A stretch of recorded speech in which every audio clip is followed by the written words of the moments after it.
Hello বন্ধুরা, আবার চলে এসেছি ছোট্ট একটা মিনি ব্লগ নিয়ে। ফ্রিজে অনেকদিন ধরেই কিছু গলদা চিংড়ি রয়ে গেছিল, তো ভাবছিলাম কি করা যায়। যেহেতু অনেকটাই আছে, তাই ভাবলাম যে এখান থেকে 6-7টা পিস নিয়ে একটু বাটার গার্লিক প্রন বানানো যাক। তার জন্য আমি রসুন কুচি করে নিয়েছি আর সাথে নিয়ে নিয়েছি আমুলের বাটার।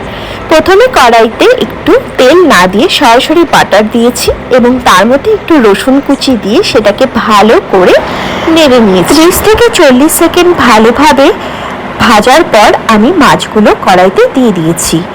এরপর আমি মাছের মধ্যে অ্যাড করেছি লবণ আর কাশ্মীরি রেড চিলি পাউডার।